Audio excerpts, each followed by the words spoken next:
Three. So what I'm passing out right now to the committee is we've done some more formulating. As you folks in the audience know, this is a brand new committee. This is a first mover in the nation to emphasize state security at the committee level, coupled with Homeland Security, coupled with national security. And we really want to make this a model committee for other states to emulate. We want to do big things, good things, and impactful things here.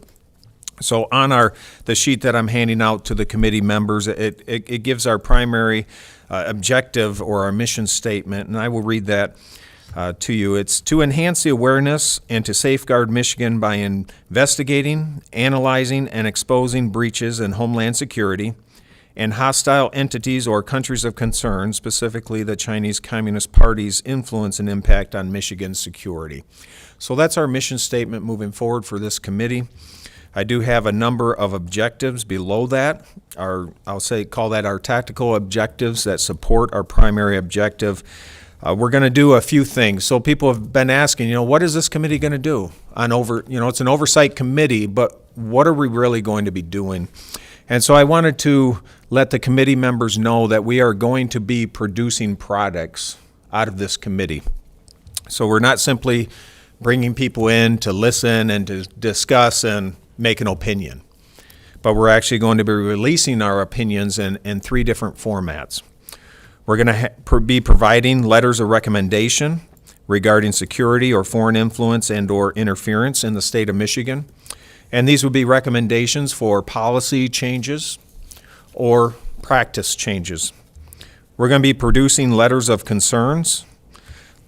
These are going to be delivered to stakeholders with influence and or those that are influenced by entities of foreign concern to create change and or enforcement of measures to alleviate state security issues that we reveal. Thirdly, we're going to be issuing letters of awareness. These are going to be more general to the citizens of Michigan of security and or foreign influence concerns that we will identify that could be detrimental if ignored. And we're going to do this through our cutting-edge hearings that we're going to be doing here, aimed at increasing preparedness to shape policy or to influence practices. And then lastly, our fourth tactical objective, again, is to position Michigan as a nationwide model that other states will follow because of our impact of Homeland Security and our collaborative efforts regarding foreign influence and their risks. So those are the things the four big things that are going to support our mission statement. And then we have 6 different issues that we have identified that most things will fall under this. It's not an inclusive list or an exhaustive list, but fentanyl, human trafficking, universities, technology, which is going to be a big one, Homeland Security and readiness, and critical resources in our state. And these items will be, there's a lot of things we could put under a lot of each of these 6 headings, but these are going to be the main headings that we're going to address over the next 25 to 30 sessions. And I tell people we have 22 months to get the diaper off the baby and to get this committee moving. And I really foresee next session being when this committee really takes hold and makes huge changes. But we got 22 months to get the baby walking, get him out of diapers. So that's our goal. And you do know I have 9 children, so I know a lot about diapers. And, but that's, my Bruckyism for today. That being said, is there any questions from the committee at this time? Let's go. I was quoted in Mirrors. I don't know if you guys saw the article in Mirrors. We're one of the few committees last week that got a Mirrors or MERS article, and it had me quoted as, once we start, we're not stopping. So that's my goal, is to make movement. We may ruffle feathers at times, but that's our job here on this committee. We will try to be impactful, as I said, and stick to our mission statement of protecting Michigan and becoming that model committee throughout the nation. So that being said, Are you introduce our speakers? You do. I am. Okay. Alrighty. Today we are honored to have a presentation from Air Guard Readiness and National Security is going to be the topic from General Doug Odie Slocum, retired Air Force General, Brigadier General. It's an honor to have you at the hearing today to be our springboard into the next 20, 25 sessions or so. So, Mr. Slocum, if you can go to the speaker's table and introduce your guest as well. I will. Thank you for the opportunity to come and talk with you today. I have with me Mr. Brian Birkmeyer, who is with my executive committee as part of the Air and Space Forces Association. So it's good to collude with him a little on the drive over here, and also he's being, as we would call it, my wingman today. But it's great to have the opportunity to come and talk, and I assume, are we ready to proceed? Fantastic. Well, once again, thank you for this opportunity. I ended up here because Representative Mintzer attends our monthly meetings that we have for the Air and Space Forces Association, and I gave a short introduction to this topic at our last meeting, which then she approached me about potentially coming up here and giving a similar presentation and talking some of these important issues with you all on this committee. So it's great to be with you today, and I look forward to this, and especially to your questions at the end. I was blessed to spend 35 years in uniform and serving with some of the most amazing men and women you'd ever want to meet. I retired, gosh, it's coming almost 6 years ago. I can't believe it's been that long, as the commander at Michigan's hometown air base out there in Selfridge. And I got to fly for 34 out of my 35 years. So from the F-4 Phantom to the F-16 Fighting Falcon to the A-10, as we call it, the Warthog, out at Selfridge. One of the hats I wear now is as I'm the state president of the Air and Space Forces Association for the state of Michigan, and as of late last year, I am now on the board of directors for the Air and Space Forces Association back in Washington, D.C. as a director at large. As part of that, I get to hang out with some of the most amazing 80-pound brains when it comes to air and space power that we have in the United States. The Mitchell Institute is a think tank for the Air Force, and when they talk, people listen. So a lot of the information I'm bringing over to you today is actually taken from them with their permission to share with you as part of this discussion on the readiness of our U.S. Air Force as a whole. But as most everybody knows, the world is dangerous right now. And there's a quote up there. I'm not intending to read slides with you at all, but there are hot spots all around the world. There are issues that are facing us from a geopolitical and military perspective all around the world, whether it's in the Middle East, the Red Sea, South China Sea, Korea, and we can go on and on. But looking at this myriad of threats, potential threats that we have out there, the demand signal to our military is high, has been high, and going forward, there's certainly a lot of unknowns, and that's what I would like to address with you some today. But as in most military briefings, I'm going to start off by telling you what my three big foot stompers are for today, and I'm going to end with the same three emphasis points. And if you take nothing else from this presentation today, I hope that this is it. Our United States Air Force today is the smallest, it is the oldest, and it is the least ready that it has ever been in its history since 1947. We were founded at the end of the World Wars by the very pioneers of our Army Air Force, and they were the same people who founded the Air Force Association that I'm associated with today as the advocacy arm and voice of our United States Air Force. So when I say that comment, I also need to say hand in hand, especially to the objectives that you have in this committee. At the same time, our nearest peer adversary for now and in the future, which is China, their Air Force, their military, is the largest, newest, and most capable that it has ever been. And this trend is going to continue. As we go forward, every single day, we retire more airplanes. We are not buying and recapitalizing at a rate sufficient to replenish our force structure. And at the same time, China continues to grow theirs. So today, we're in this situation. Tomorrow, this same statement is only going to apply more as we go forward. As I'll talk about with the number of airplanes in the fleet, in the next 5 years, we are programmed to retire almost 1,000 aircraft. And at the same time, we're only buying about 250. So the size and capacity of our military is certainly going to be effective, especially when it comes to air power in the air domain.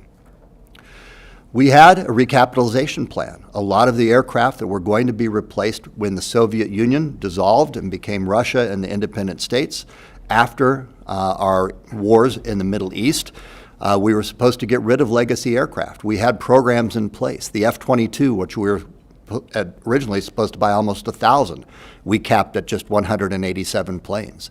The KC-46 tanker aircraft was delayed. The F-35 program, the Joint Strike Fighter, was also delayed. And also the rate reduced. So we ended up relying more on our older aircraft as a result of that. But money was shifted away from the Air Force to the Army primarily for counterinsurgency operations. And if you look across the budget, that almost equates to $1.3 trillion that was supposed to be going to Air Force recapitalization that got reprioritized based on what was going on in the world. And as a result, we've had to keep those older aircraft in service longer and modify them. When we look, this is the history of the inventory of the United States Air Force, just from a big picture. If I was to draw a trend line, this is what I'm talking about with the number of aircraft. This takes us up to just a couple years ago, and as I mentioned, right now, this trend is only going to continue with our inventory of aircraft being the smallest number of aircraft ever since we were founded in 1947. One of the main reasons, and I kind of alluded to this already, just at the fighter aircraft alone, you can see that at the end of the 1990s, we quit buying airplanes. The F-15, F-16, A-10, Strike Eagles, all those types of aircraft, we pretty much, for almost 2 decades, that was the 187 F-22s, was pretty much all that was purchased, and just a handful of legacy aircraft. We wonder why now we have a bathtub, if you will, shortfall of available aircraft and aging aircraft, and you can see what the trend line is, what the average age that's flying out there today. To use some very specific examples for you, the B-2, everyone knows the B-2 bomber. This is our state-of-the-art. We spent billions of dollars developing this very capable platform and weapon system, and we ended up purchasing just 21. We've crashed one. We have a total of 20 left, all at one base. But just to frame, we think of this as a state-of-the-art airplane, but it first flew, it was designed, built, and flew before we had an internet. And if you think about that from an age standpoint, the technology that was put into this aircraft is now almost 40 years old. And the airplanes themselves, as they roll off the production line, you can see that was as of last year, so approaching 30 years old on average. And this is one of the high-demand platforms that we have. Getting close to home with Michigan's hometown air base, with the A-10 aircraft that we have there, they are currently being retired slowly over time, as I think most are aware. But that aircraft first flew before the end of the Vietnam War. It has been around for a very long time. It has been modified through the years, but it's a very old aircraft. But as we know, it's a tough, capable, and well-loved platform that's out there at Selfridge Air National Guard Base. If we look at the only fighter rolling off, well, we do have the F-15EX, but our primary fighter running off production lines right now is the F-35, the Lightning II. And although it's a great thing when you look at the average age, it's only 5 years old on average, one of the first things is look at that first flight. That was almost 20 years ago. Now add the development and design and everything to that, and once again, this is an aircraft platform that is between 25 and 30-year-old technology that was designed to be upgraded, and they're going through what they call Tech Refresh 3 now, which is replacing the computers, the software, to enable this planned improvement on this airplane through time. But there's been delays with that, cost overruns, and all as you can imagine. And the number on the bottom, the mission capable rate, that tells us on any given day how many of these airplanes that are available can actually go fly.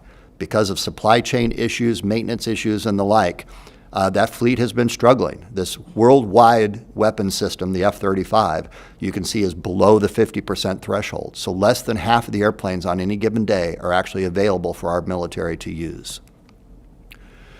The stalwart KC-135 Stratotanker, also out at Selfridge. This aircraft has been around. It first flew the year after the Korean War. Most of these airplanes are old enough, they were actually built during the time of the Cuban Missile Crisis. These are old aircraft. As a matter of fact, the plan, though, is to keep these around for the foreseeable future. As I like to tell people, not only have the last people to fly these very aircraft not been born yet, the parents of the last pilots to fly these very airplanes have not been born yet. This will be a 100-year-old aircraft that's going to continue flying in our military service, just like our B-52 bombers will be. It's amazing when you think about the technology. Once again, there's been some upgrades, and we can't go anywhere, we can't do anything without the aerial refueling global mobility that's enabled by these types of aircraft. If you look at the whole fleet, once again, it's not to be a reading contest or whatever, but every single platform we have has issues with aging. An interesting thing right now is if you look at it on the aggregate, the pilots flying our aircraft today into combat, their aircraft are older than they are, on average. And that's quite an interesting statement to make. You can see back in Desert Storm, 11 years was the average age of our planes. Now it's well over 30. So that's the struggle. And the trouble, of course, is when the aircraft get older, they're more expensive to maintain, they're tougher to maintain, and those mission-capable rates have a tendency to drop. So these are the challenges that we're facing right now. When we look at the overall numbers, this is just our fighter aircraft that are on the chart right now. If you start in the middle, that's our inventory that we have today. You take out the aircraft that we use for training, for testing, and other purposes. So the combat-capable aircraft on any given time is about 1,206, and now you apply that mission-capable rate that I talked about, and you can see for worldwide operations on any given day, we have roughly 700 fighter jets that are available for all around the world. If we take that even farther to our bomber aircraft, so this is our B-1, B-52, and then B-2 stealth aircraft, take away, once again, the number that are used for testing and training, and now apply that mission-capable rate. And there are only 54 bombers for worldwide operations for that global reach, global strike capability that we depend on so much that are available on any given day. When it comes to training and proficiency, when I was a pilot, I love to say it that way, but for 35 years I got blessed to do that. I would go in, and if we were doing an exercise, it wasn't uncommon that we would do 3 missions in a day, and then we would do that for an entire week. So I could fly 15 missions in a week. But on any other given day, I would fly almost every single day I went to work. And you can see what the average flight time was there back in 1991. Today, it's almost just about a third of that. And you could say, well, what about simulators? There are high-fidelity simulators that are very good, but we haven't purchased enough that anybody can actually spend enough time in there. We haven't purchased enough of the simulators either. But also, simulators don't train the crew chiefs, the load masters, the supply chain, the airfield operations, and everything that goes into making an airplane into a weapon system itself.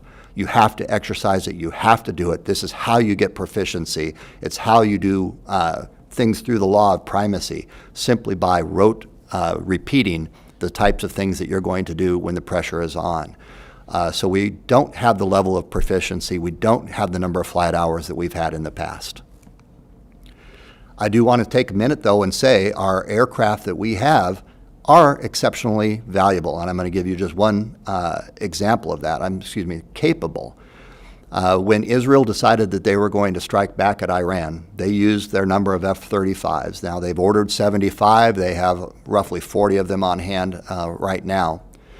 But Israeli F-35s flew more than 1,000 miles into the heart of Iran through some of the most sophisticated surface-to-air missile systems in the world. They struck their targets. On the way out, they eliminated these defensive systems. They didn't just go around them, they eliminated them and made it back to Israel safely. Not only did they make it back safely and not get shot down, they also were never shot at. And I know I just ended a sentence in a preposition, and no, I was not born in a barn. I said that on purpose. They weren't even shot at. That was a wake-up call for lots of people. That's the type of capability that this platform gives us. No drone is going to be able to do that for the foreseeable future. But this is the type of capability, capacity that we have within our armed forces. It's an amazing weapon system. But also at the same time, worldwide, as these operations are going on, we have very expensive precision munitions and missiles that we have been using at a very prestigious rate. Just one example with our U.S. Navy has been shooting hundreds and hundreds of missiles in the Red Sea, defending ships and all from Yemen and the Houthis. We buy them by the dozens, we're using them by the hundreds.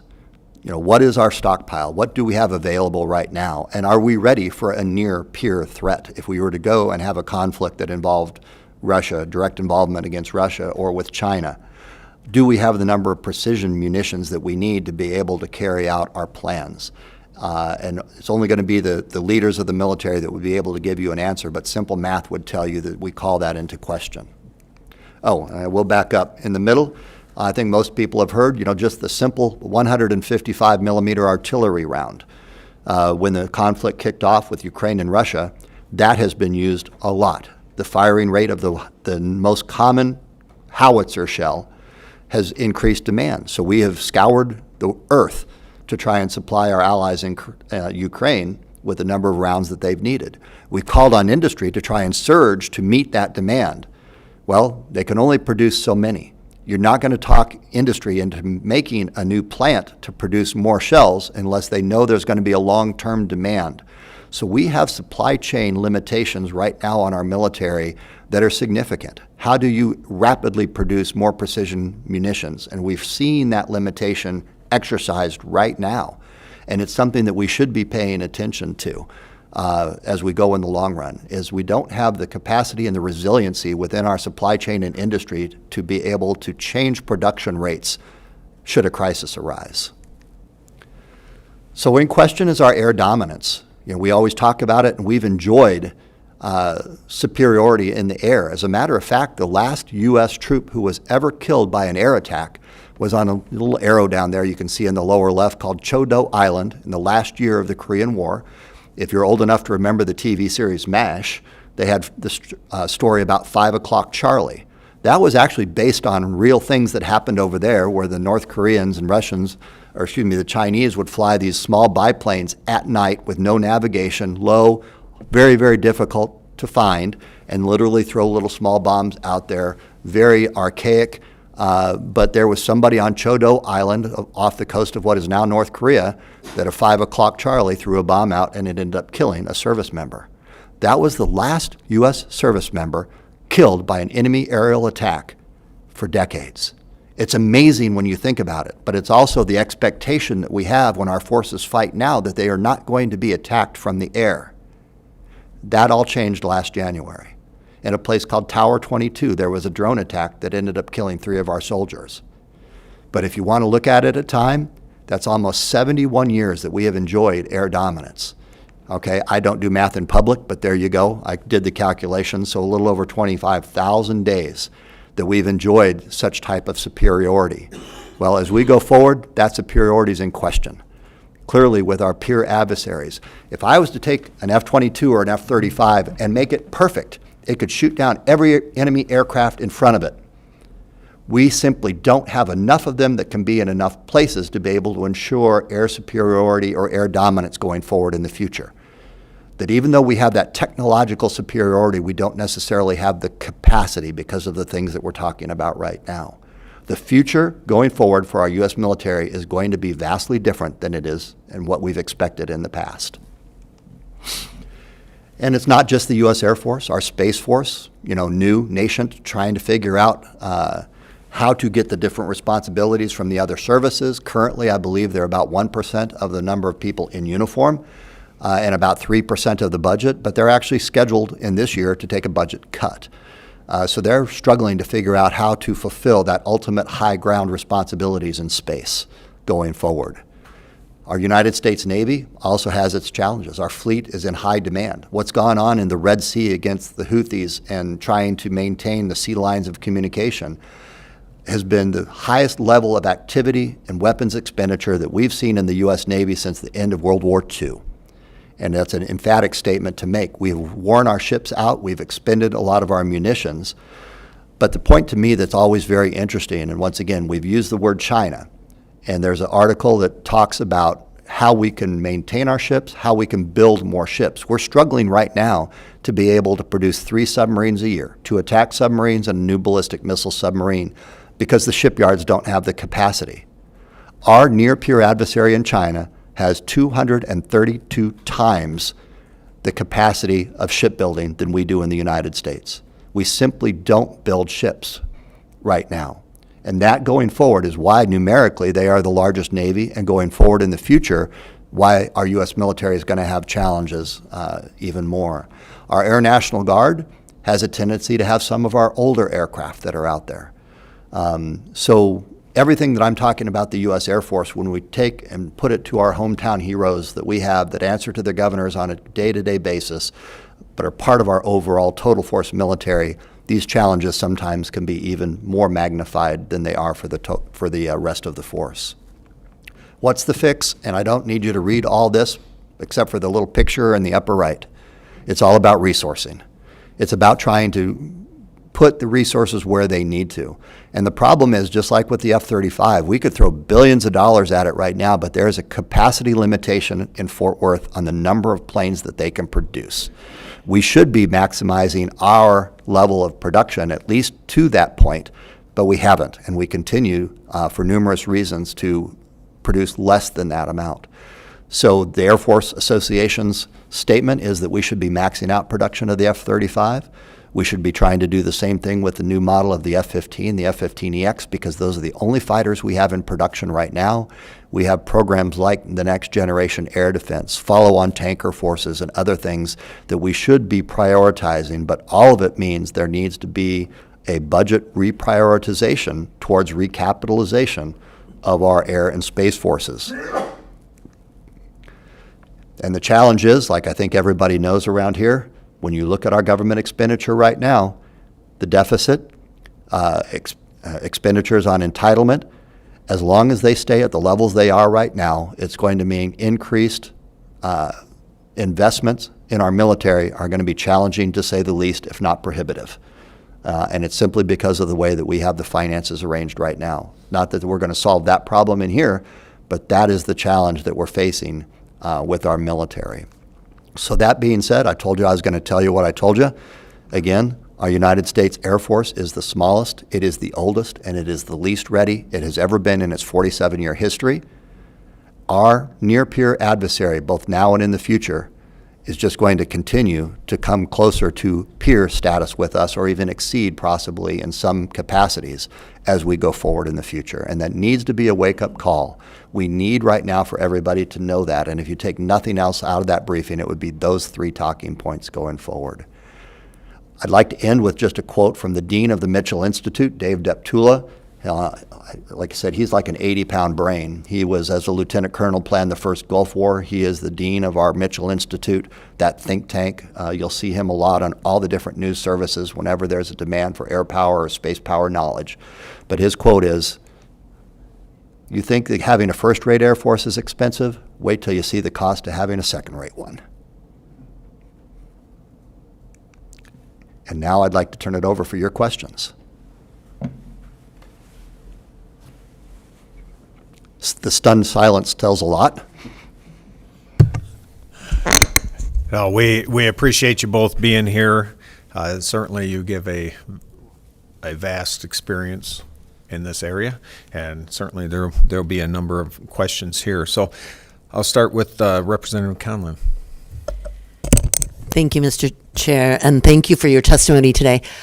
I'm just curious, how we got to this point of disinvestment, and it sounds like you mentioned entitlement programs, but also how do drones factor in? Is that where we've been putting all our money, thinking that that's a substitute to having, more investment in our Air Force and new technologies for our aircraft? That is a great question, and I will say, I talked about how we got here. It was a reprioritization to the less than appear to fear type of a fight that we were having, especially in Iraq, Afghanistan, those types of scenarios. So a lot of our time, talent, and treasure ended up going towards different priorities at the time. You bring up a very valid point about drones, because certainly the new administration has made some comments about that also, and it's why I made the statement I did about the F-35s from Israel and that capability that they demonstrated to us in that one scenario. Drones have a role in the future. They have a role now. They are very persistent. They don't have the manpower associated. They are very capable. And as we go forward, the sensors, but they don't necessarily replace the types of missions, objectives, and capabilities that the manned fighters do. So it can be, as we go forward, they're talking about, for example, a collaborative combat aircraft. In fact, they just unveiled the first 2 prototypes of that and gave them designations. But the idea is that one F-35, one F-22 can go fly, and they're going to then have a number of associated drones, these collaborative combat aircraft that would employ and are controlled by this one plane. So now think of it as it's just like having multiple aircraft out there. And as we have the more, computing power, that type of thing, you can effectively employ them. Think of it as your little wingman out there that are weapon armed, that can help out.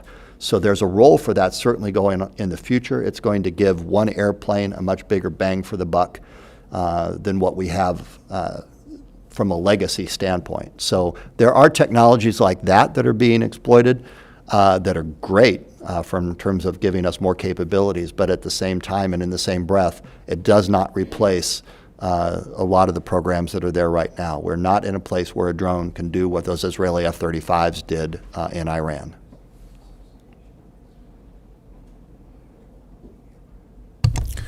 Representative Meerman.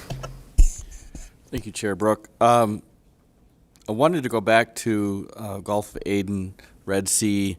You said expenditure there of 120 millimeter rounds hasn't been seen since World War II, did you say? All munitions. I didn't All specify munitions. any kind, but just the overall activity, the number of munitions being missiles or even some of the guns and all, the level of activities from our surface Navy has never seen that type of activity since the end of World War II. True statement. Surface Navy, okay. So that's why Korea and Vietnam didn't meet that either, because we didn't use the surface Navy like we are there. I mean, Correct. We use them in those 2 scenarios. Were mainly used for either amphibious operations or for aerial bombardment of the shore with guns and things like that. But in this particular case now we're seeing very sophisticated, very capable systems, by the way. The Aegis systems on our Burke destroyers and Ticonderoga class cruisers has been absolutely remarkable. It goes back to the whole strategic defense initiative, now Star Wars, into now the missile defense systems that we have. Exceptionally capable, and we've proven that. But they're also very expensive, whether it's the Navy versions or our versions of the Patriot or the new follow-on for anti-ballistic missile, the THAAD. We have been using those missiles, once again, at a rate faster than what they've been produced. So this is sort of protecting the sea, because in North Korea and Vietnam we had aircraft carriers bombing the land, so we're not counting that. Is that right? Correct. And once again, they're using just artillery shells, which regularly less expensive and all. But we have not had our Navy attacked directly, other than some very small incidents that have happened in that case. Yeah, the Navy has actually proven itself. And now I'll put on my hat and say, when I go from fact to opinion, and I'll base this particular opinion on fact, which is when you look at where ships are going right now, there's a tracker, an app, and you can see that because of insurance and everything else, most ships are now going around Africa to make the track from west to east there right now, and the whole sea line of communication. So I would argue that if our Navy's job is to keep sea lines of communication open, in the case of the Red Sea, we have fallen short of that objective because it's not open. In a lot of cases, it's not the direct threat. It's the case that the insurance companies won't let them go through there, and they've had to modify, which then extends the supply chains, makes things more expensive, et cetera. But that threat that we've been fighting against is still a threat. It's still there, and there's still activities going on every day. Thank you. Thank you, Representative Marion. I do have a quick question. You were up at Sulfridge and the Air National Guard operations. What type of operations did you do from Sulfridge? If you could, put it in the Homeland Security perspective for Michigan.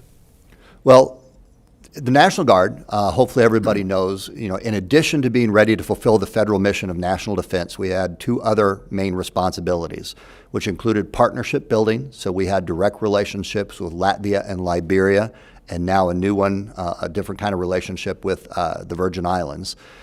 So there was a lot of work there, but also Homeland Defense falls under our National Guard forces.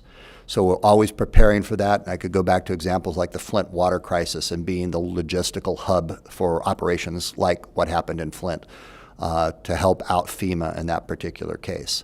On a day-to-day basis, the role of the 127th Wing is to be ready to do their jobs, whatever those three pillars are, so it's combat readiness. And being National Guard, about 70% of the people who work in the 127th Wing out at Selfridge, about 70% are part-timers, and I use it in quotes because I'd never tell somebody they're part-time in the military. They're just not there all the time. But they're always in the military because they do amazing things as our hometown heroes as part of all that. Selfridge itself is also the home to more than 44 other organizations out there, to include the different divisions of Homeland Security, to include Air and Marine Wing, our Border Patrol, and Coast Guard. To name just a few that are out there. But the Operational Control Center for Homeland Security, border operations is at Selfridge. And if you haven't had a chance to go see what that tenant on that base that the Air National Guard hosts, I think you'd be amazed, and it would probably be very insightful to see how that works. Thank you. And I will comment, the A-10s are a beautiful creature. There's nothing more Says the Army veteran, than, yes, sir. than hearing the burp of an A-10 when you need them. So we have a question. Oh, okay. Representative Shriver. Thank you. You mentioned and really kind of bookmarked your or bookended your speech with America versus China. Correct. And that's a fair comparison, in a multipolar world now. China doesn't allow non-Chinese citizens in their military. And as a member of the Committee on Foreign Influence and Homeland Security, I'm scouring and looking for where there could be foreign influence. And so just pulling up some statistics, 1% to 5% of the Air Force are dual citizens with a dual loyalty, and more than 7% of our Air Force are not U.S. citizens. And so comparing, U.S. to China, China has a very strict policy. Only Chinese citizens are in their military. And in the United States, we have various instances throughout our history that affirm the right for non-citizens to join our military. And as I said, 7% of the Air Force are not U.S. citizens. And so my question to you is, do you see this as an issue that lowers our state and national security? Well, that's an interesting question. I will put on my hat once again of personal opinion with all this, because one, your statistics that you're using I'm not familiar with. I'm surprised the number would be that high. Let me start off by saying that we have had non-citizen individuals serve in the military for decades. And they have served the country very well and added to our capability, and they have certainly proven themselves in time of conflict over and over again. I think the way I would answer your question is we should be looking at everybody that we have, especially when it comes, for example, security clearances, to make sure where their loyalties lie. Do they have anything questionable that could be used against them as leverage to compromise security and all going forward? So my answer to your question, I wouldn't necessarily say is related to non-citizens, as it is we need to be looking at everybody. And we've seen some egregious cases, U.S. citizens, who have certainly breached that trust that we put in them with security clearances as a whole. So to me, I think the answer to your question lies in the bigger picture of making sure that we're doing a good job of policing ourselves and doing our due diligence before we ever end up in that situation. Would you say that potentially there's more of a cohesive approach that can be had? I know that there's been instances in the past where there have been non-U.S. citizens in the military, and we're still here. But moving forward, do you see this as some kind of issue where if we're allowing this to continue, that increases the likelihood where we have a vetting process that's important, but don't you see that as a potential loop where there could be some type of foreign influence that could impact our state negatively? Well, it's like when we work with our foreign allies, whether it's military training, coalition building and all, and back to, the state partnership program that I had alluded to earlier. I think a lot of it has a tendency of which countries somebody's coming from. And just like we teach, countries of we have different trusts and different levels of partnerships with nations around the world. I think the same should probably be applied to, if it's an Iranian citizen versus somebody from Mexico or Canada, maybe that would bring a different level of scrutiny. Once again, I can think of scenarios where, people from all over the world have served with great honor and great capability to our military. So once again, I would caveat my answer to you with, I think it's just the big picture of how we deal with things, but it's like pre-screening in an airline. If you've ever traveled to Israel and they're going to ask you where you're from, and depending on where you're from, you're going to go into different lines and get different levels of questioning before you get onto an airplane. So there are smart ways that we can do this, and especially with finite resources, to make sure that we, to the best degree that we can, screen individuals and make sure that their loyalties lie where they're supposed to be. I appreciate your time. Thank you. Thank you, sir. Okay.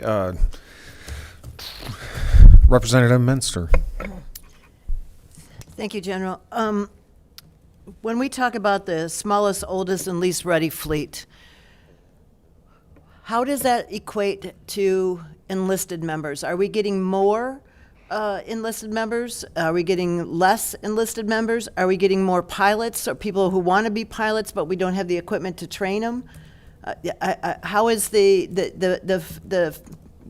physical men, women, readiness right now? Okay, from what I understand is I would throw this into the overall heading of recruiting. Does that sound about right to your question?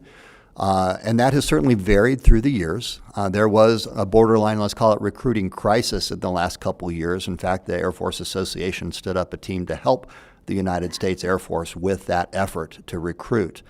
When there's demand from industry for similar types of capabilities, of course, that's going to be difficult. And when I think about, for example, pilots, there has been a chronic shortfall of pilots in the United States Air Force in the tune of thousands that has been going on based on the requirement versus the number that are there and capable. Most of the time, they have taken that capacity out of the staff. So what we've seen is less expertise in the decision-making process, as opposed to not necessarily taking the tip of the sword away from us. But what that means is there's less influence and input from that type of experience that we're looking for. So it's kind of a second-hand shortfall that we have right now, but making sure that we can get pilots, we can train them, and then, of course, across all the different specialties out there. I was going to say MDS, AFSC, whichever the service, they all call them different things. The specialties, enlisted or officer, I think at least this last year, the recruiting trends are going back up in the right direction. And I hope that we see it going that way. But for a while there was a real issue with that. And all I can tell you is that it has been a focus area of the military for a while. I don't think right now it looks like our military is staffed to the levels that they need to for the capabilities. But who knows going forward? And it's not really an answer to your question directly, but recruiting is always going to be a challenge. We're a volunteer force, so we need to make sure that the incentives are there, that the mission and the purpose are there, so that people want to be part of this something bigger than themselves experience known as defending our United States. Thank you. We have one more question. Representative Meerman. No, you're good. Please do. Thank you, Mr. Chair. Not knowing this answer to this question, obviously Sulfridge is, I think, important for sort of readiness and preparedness and training and kind of a capacity.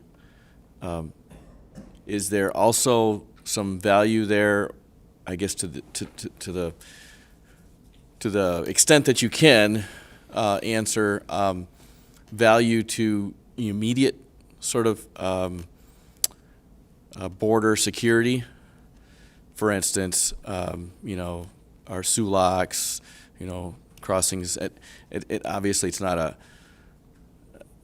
Anyway, I didn't know if Selfridge was used in any way along those lines, or is it just more? Well, let me make a clear distinction, if you will. There are tenants at Selfridge that are involved with Homeland Security. Okay. That is different than the 127th Wing, which is the National Guard, which is your state militia that answers to the governor on a day-to-day basis.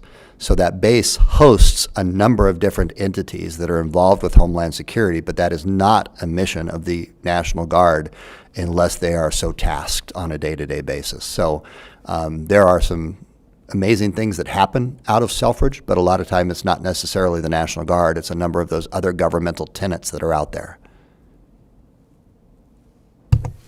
Well, thank you very much. I do have probably a couple questions, but kind of in the lines of Representative Meerman. It's been 6 years since you've been in. You were at Selfridge how many years? About 4.5. 4.5 years. Did you say, while you were there the 4.5 years, did you see any changes? So that would put you back in the teens, the whatever. I'm back in my teens? Thank you very much. I appreciate it. To the I have between hair. 20 before 2020 anyway. Okay. Did you see any changes of the mission? I mean, how was the Air National Guard? You had said you were used to the Flint crisis and things. Were you ever utilized in the Homeland Security exercises or training? Exercises and training all the time. Yes, the Guard is intricately interwoven in with the FEMA responses and those types of things. And there are entities within the National Guard that our Adjutant General and Assistant Adjutant General could talk to a lot more that are available on a day-to-day basis. But the National Guard is there. As you saw, this was after my tenure, but the Guard was very involved with the COVID response and how the state was able to employ them at the state level to be able to be an available resource for us, not just individuals, but the talent and the training and all that go into the Homeland Security mission. So yes, it is trained to all the time. The National Guard, roughly 90% of all funding for the Air National Guard side at least, comes through the federal side to prepare for the warfighting mission. But at the same time, the state partnerships and the Homeland Security types of responses are available then to the state on a day-to-day basis if needed by the governor. Okay, and if, I mean, A-10s are great. They You said do- that, sir. We hear your Yeah, message loud and you know. clear. You like the burp. Close air support, nothing matches it, but the F-35s, there's a lot of conversations around the F-35 and Selfridge, and obviously you served there. You didn't have F-35s there. And I will say I was an A-10 pilot, so yes. So how paramount is it to our state security to eventually transition to those F-35s? Well, I think once again, I'm going to go back to this Obviously, is my you're personal retired, opinion. but yeah, I know. That, Selfridge has had, being a pillar of having two missions, having the global mobility mission with the KC-135s, as well as the fighter/attack, global attack mission of the A-10. Going down to a single mission that we're looking forward in the future, going from the 8 KC-135s to the 12 KC-46s per the current program, isn't going to end up being a job loss at Selfridge. And now I'm quoting our Adjutant General here. This is not mine. This is their notes, since I'm not the expert on it. Having F-35s here would keep Selfridge in the forefront of the different capabilities. It would be called on for national defense purposes, probably in a lot more and certainly in different ways going forward. Michigan has very unique capabilities, and hosting the F-35 here made perfect sense. I think the Air Force had to go way out of its way to not choose Selfridge when it was on the short list in the past, because we have ranges, airspace. We have a capacity at Selfridge that very few Guard bases have, just the base itself. So there are so many things going in the favor of Michigan's hometown air base. The biggest one is we have the talent. The men and women who do that job, whether it's the maintainers turning the wrench or the men and women who fly the aircraft that can do that close air support, that is PhD level awesome capability. And when those planes go away, that talent's going to go away. And how are we ever going to reconstitute? You can train another pilot, but that experience that we have there. So if I was to say my biggest concern we have is our men and women.